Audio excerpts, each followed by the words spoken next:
오늘 말씀은 이 마태복음 10장에 처음부터 어떤 내용을 했는지 한번 살펴보면 이 말씀 초반에는 전도 사역의 대상과 또 내용 그리고 전도 사역자로서의 자세에 대해서 예수님은 말씀해 주셨습니다.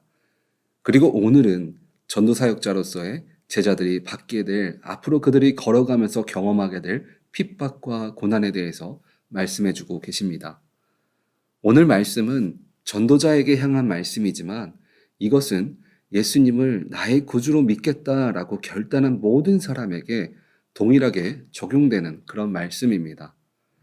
우리는 예수님을 나의 구주로 믿는 순간 우리의 말과 행동 그리고 모든 모습들은 내가 원하지 않아도 주님을 나타내게 되었습니다. 오늘 말씀은 전도자뿐 아니라 믿는 자가 걸어가게 될 길이라고도 볼 수 있습니다. 어떤 사람들은 교회를 다닌다는 것이 불행보다 행복을 얻기 위해서 믿는다고 생각하는 사람도 많습니다. 힘든 것을 해결받고 편안한 삶을 위해서 종교 생활을 합니다. 그런 사람들에게 우리는 복음을 증거해야 하는데 믿는 자의 삶을 예수님은 오늘 이렇게 우리들에게 말씀해 주고 계십니다. 본문 16절을 보니까 보라 내가 너희를 보냄이 양을 이리 가운데 보냄과 같도다. 그러므로 너희는 뱀같이 지혜롭고 비둘기같이 순결하라. 이 말을 들으면 이런 생각을 할 수도 있습니다. 내가 예수님을 믿어도 될까? 믿는 자의 길이 양이 이리에게 가는 것처럼 죽을 수도 있는 위협이 넘치는 길이라는데 믿어도 될까? 그런데 우리는 이 말씀을 내가 고통받고 힘든 길이구나 라고 생각하기보다 우리가 예수님을 나의 구주로 믿음을 통해서 우리의 신분이 그리고 세상을 살아가는 우리들의 모습이 바뀌었다는 것을 깨달을 수 있습니다.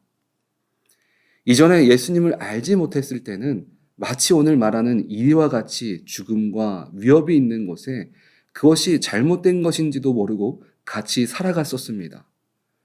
죄를 인지하지 못하고 그것이 인생의 목표로 생각하면서 죽음의 길을 걸어가는 인생이었다는 것입니다.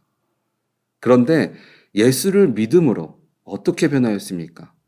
목자가 이끌어 주셔야만 살 수 있는 양이 되었다는 것입니다.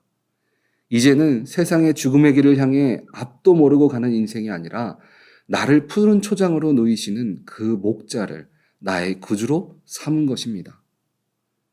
그래서 우리는 지금 믿음을 갖고 다시 세상 가운데로 복음을 전하기 위해서 돌아가는 것입니다. 예수님은 그 길을 우리들에게 이리 가운데로 가는 길이라고 말씀하셨지만 목자와 동행하는 양인 우리는 비록 그것이 눈에 보이는 이리 가운데 가는 길일지라도 안전하게 그 길 가운데로 가고 있음을 믿으시기 바랍니다. 그리고 그 길 가운데 우리가 가져야 할 것을 뭐라고 얘기하냐면 뱀같이 지혜롭고 비둘기같이 순결하라 라고 말씀하고 있습니다. 이 성경의 뱀은 아담과 하와에서 등장한 것처럼 악한 것을 상징하는 동물입니다. 그러나 오늘 성경이 말하는 뱀이 상징하는 것은 유혹이 아니라 지혜를 의미하는 것입니다. 적군을 향해 나가는 것 가운데 주님은 우리들에게 좋은 무기, 좋은 방패가 아니라 하나님을 아는 지혜와 때가 묻지 않는 정결함으로 나아갈 것을 우리들에게 말씀해 주십니다. 그리고 이어서 말씀해 주시는 것이 그 악한 길로 다시 돌아가야 하는데 우리들이 이 속에서 조심해야 할 것들이 있는데 오늘 성경은 우리들에게 그 조심해야 될 것을 세 가지의 모습으로 보여주고 있습니다. 첫 번째는 사람을 조심하라라고 말하고 있습니다. 오늘 본문 17절에서 말하는 사람은 일반적인 사람을 말하는 것이 아닙니다. 복음을 전파하는 사람을 핍박하는 사람을 의미합니다. 당시 복음을 증거함에 있어서 핍박하는 자를 의미하는 것은 두 부류의 사람이 있습니다. 하나는 예수님을 인정하지 않는 유대인들이었습니다. 지금으로 따지면 오랜 시간 교회 안에서 신앙생활을 한 사람입니다. 내 고집과 내 뜻대로 하나님을 만나기보다 믿음 없는 행함으로 신앙생활을 하는 사람들을 의미하는 것입니다. 그들의 특징은 사람을 분별하고 판단하고 이간질하는 그런 사람들을 말합니다. 주님을 만나야 할 교회 안에서 오히려 사람과의 관계 때문에 더 힘든 일을 겪게 될 것이라고 말해주고 있습니다. 그런 사람들 속에서 믿음이 흔들리지 않도록 조심하라는 것입니다. 그리고 다른 하나는 믿음이 없는 자들을 통해 오는 어려움입니다. 안 믿는 사람들이 믿는 사람들에게 흔히 하는 말이 있습니다. 주님이 살아계시면 돈을 달라고 해. 주님이 살아계시면 지금 뭐라고 말씀하시는지 나에게 말해봐. 마치 하나님을 무당처럼 내 인생을 점쳐주고 돈을 받는 그런 길을 열어주는 분으로 생각하는 사람들이 있습니다. 그리고 아무 일도 일어나지 않으면 그저 우리들에게 신앙에 빠져서 사리분별 못한다라고 이야기합니다. 세상에 보여지는 것으로 판단하고 믿는 것 때문에 눈에 보이지 않는 예수님을 믿는 것을 부정하고 믿지 않습니다. 그런 사람들에게 주님은 오늘 우리들에게 그들에게 가라라고 명령하신 것입니다. 그리고 두 번째 조심해야 할 것은 염려입니다. 주님을 믿으면서 우리는 무엇을 먹을까, 무엇을 입을까, 무엇을 마실까를 먼저 염려합니다. 오늘 성경은 복음을 전하는 것 가운데 어떻게 전할지, 무엇을 말할지 염려하지 말라라고 본문 19절은 이야기하고 있습니다. 여러분, 인생 가운데 예수 그리스도가 주인 되셨다면 내 인생의 실패를 두려워하지 마십시오. 주님의 이름으로 세상을 살아가고 계시다면 문제 앞에서 두려워하지 마십시오. 성경은 이것을 주님을 알지 못하는 이방인이 구하는 것이라고 말하고 있습니다. 믿음으로 주님의 역사를 온전히 누리시기 바랍니다.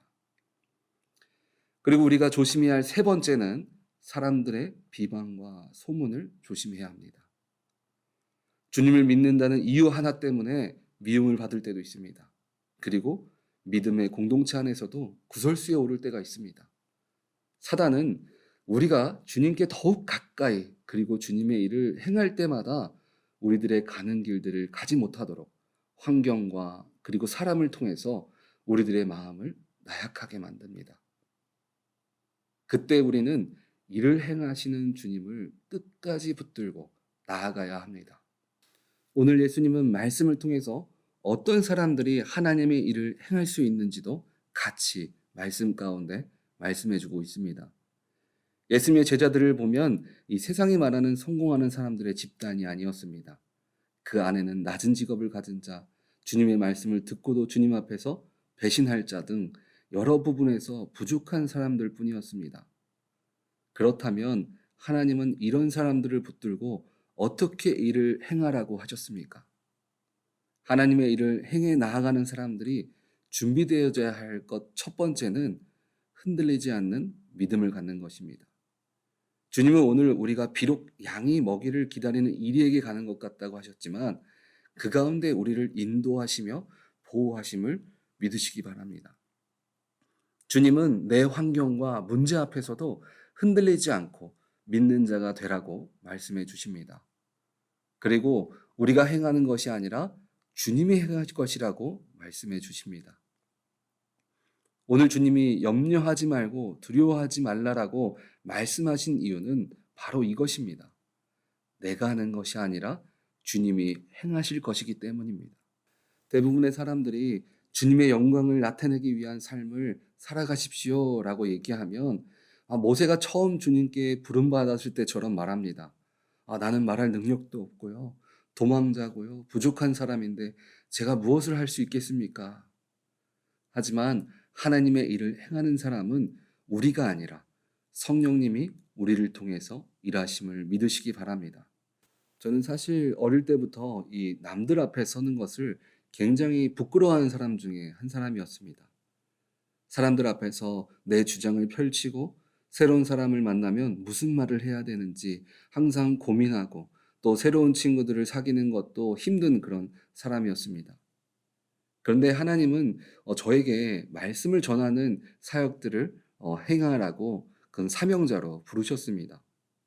그래서 그 일을 행하기 위해서 전도사도 하고 찬양 인도도 하고 여러 가지 사역들을 하면서 깨달은 것은 내가 하는 것이 아니라 하나님이 하신다는 것입니다. 저는 정말 말도 못하고 앞에 서는 것도 부끄러워하는 자인데 하나님이 그 일 가운데 행하게 만들어 주신다는 것입니다. 그렇다면 우리가 할 것은 무엇입니까? 주님을 나의 구주로 믿는 믿음을 끝까지 붙들기만 하면 그것만 하면 되는 것입니다. 다윗도 골리앗 앞에 전진해 나아갈 때 그가 담대하게 물맷돌이라는 약한 무기를 들고 전쟁에 나갈 수 있었던 것은 만군의 여호와께서 하실 것을 믿었기 때문입니다. 그 믿음만 있다면 주님은 능히 우리들을 통해서 일을 행하심을 믿으시기 바랍니다. 우리는 주님이 우리를 통해서 마음껏 역사하실 수 있도록 오늘 처음 말한 것처럼 하나님을 아는 지혜를 붙들고 비둘기같이 순결한 믿음을 지켜나가기만 하면 됩니다. 우리 오렌지 한인교회 성도님들은 주님을 아는 지혜를 붙들고 정결함으로 지켜나감을 통해서 어떤 상황과 어떤 환경 속에서도 주님이 이를 행해 주심을 늘 경험하시기를 주님의 이름으로 축원드립니다. 아멘.